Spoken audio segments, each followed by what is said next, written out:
¿Qué tal? ¿Nos conocemos? No, pero me gustaría. Cuando te vi pensé que querrías jugar conmigo.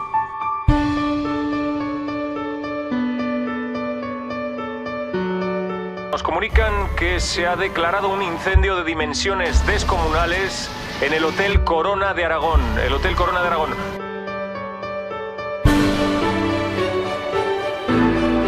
Che cosa fa questo imbecille? Perdone usted, señor director. Mi madre, ¿no ve que está colorado? ¡Colorado! Pues no será del susto.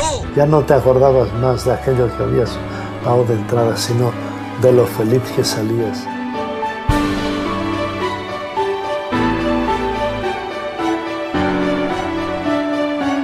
Pues han sido 25 años en los que poquito a poco, y traguico a trago, y verso a verso, hemos ido llenando la memoria, vaciando el porrón.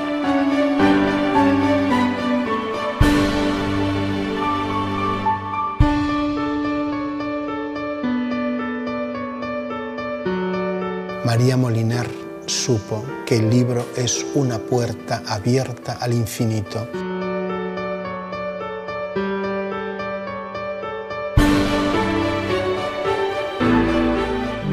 Me llamo Carlos Saura y soy director de cine.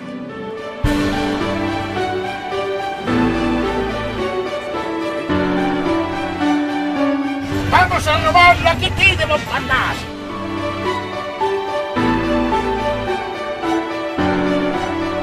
Que se lió en el 36 va a parecer una riña de café. ¡Putero!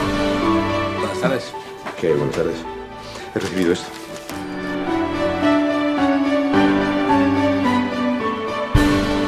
Y dentro de 50 años la gente cuando la vea piense: joder, estos tipos eran unos visionarios.